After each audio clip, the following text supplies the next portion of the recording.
And this book I've been seeing everywhere for the past year, honestly, and I finally purchased it. Did I read it in time for Halloween? No, but I have it now, so I can read it when I'm in the mood for a cozy, witchy story. And basically, the synopsis of the story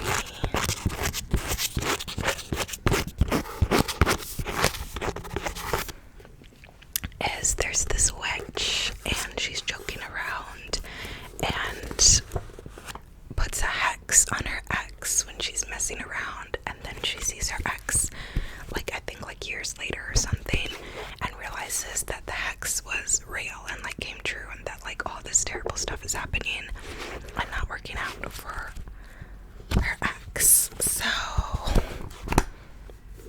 then they have to try to fix it. So it's supposed to be a silly, goofy time, and yeah, I'm looking forward to reading it whenever I do. I feel like for me, like spooky season is more so like the middle of winter or even like the end of winter. Like spooky season for me, like I don't get real like spooky season into the mood till like after Halloween or literally like at Halloween. So yeah, I'm just starting to get into the mood to like write something like that, like this. I haven't been yet, so yeah, that's that.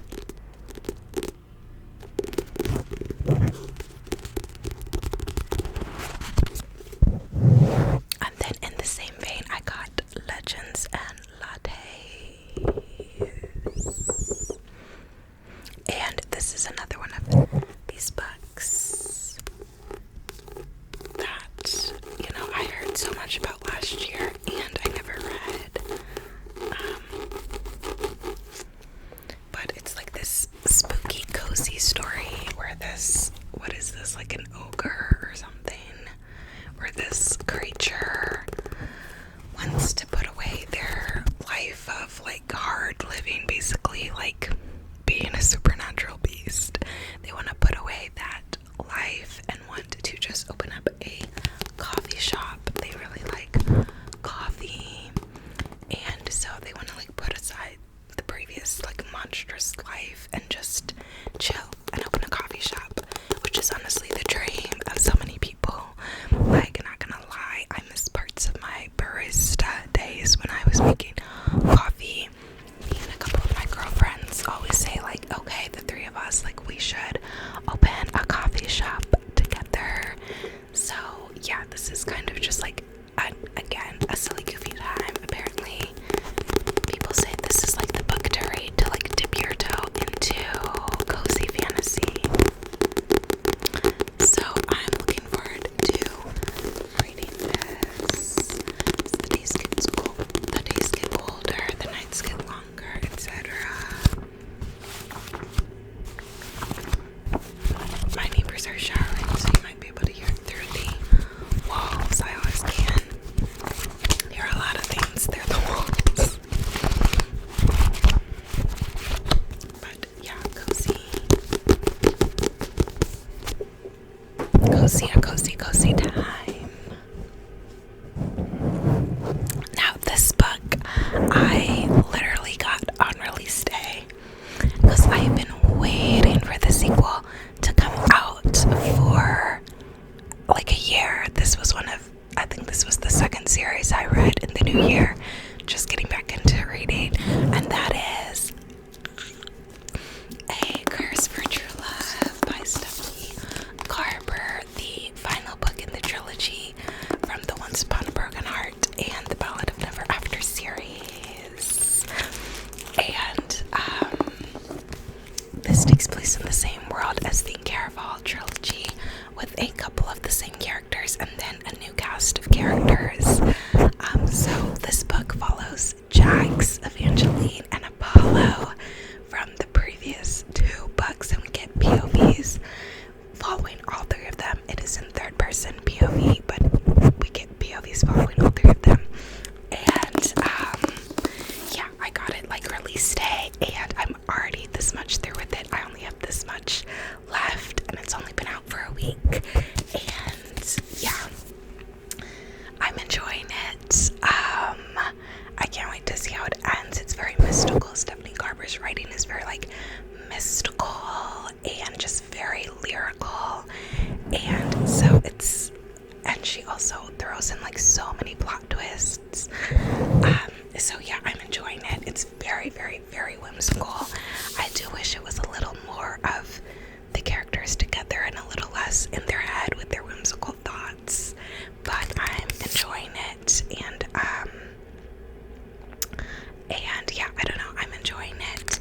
Apollo's POV is interesting. Like at first I was really liking him, and then I was like, oh my gosh, this man is so freaking sick. And like, I don't know, not in the spicy way that Jax is, but just in a like, you're like, oh, you really think that way type of way. So I don't know, but yeah, I think she's definitely setting it up. I think she's definitely setting it up for Apollo to have his own books after this, like another sequel series following Apollo, the way this was a sequel series following Jax, kind of, and Evangeline. I feel like from this, she's gonna make another sequel series following Apollo. If Apollo doesn't end up with Evangeline, which I don't know, I'm only, I still have a little bit to go. But, Jax has been the fans' like preferred ship since the start of the series, so I can't imagine her not ending it with them together. Like Jax, we were wanting him to find love back in the Caraval trilogy, so like, if he still doesn't get a happily ever after at the end of this series, it's gonna be like, be fucking for real. Like, don't make me go Wednesday Addams on you. So yeah, but basically, I can't really talk about this book without spoiling the first two books, but it follows Jax, Evangeline, and Apollo. They're in this very mystical world. Jax is the Prince of Hearts. He's very morally gray.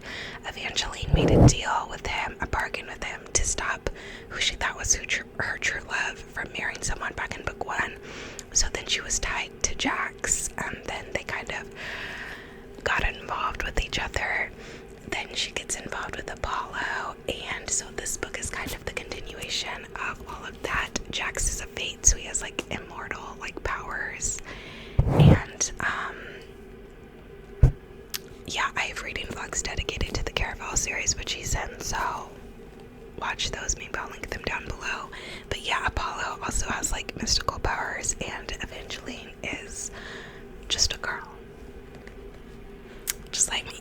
So yeah, also Evangeline did really grow on me in this book. Like I felt like in book 1, like I felt like she was kind of a pushover, and when I went back and read the Caraval trilogy, I found myself shipping Jax with Donatella more, which is his love interest in that series.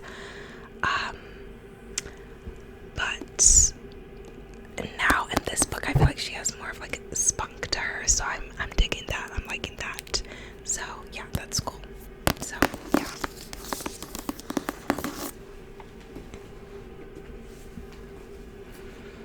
And then I also got Venco. I don't know how you say this title. I think it's like, is it Venco?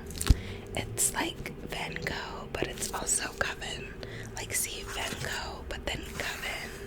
So I think the title is Venco, but it could be read either way.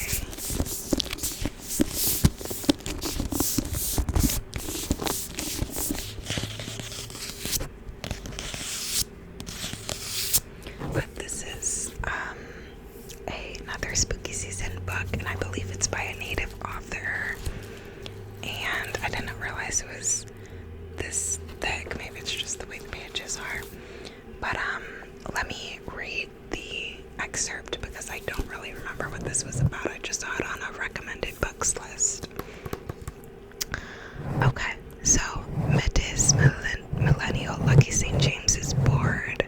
She lives with her cantankerous grandmother Stella in a tiny Toronto apartment and has been waiting for something to happen, something different, something more.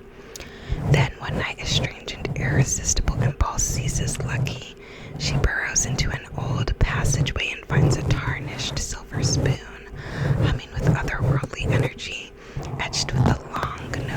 witch and the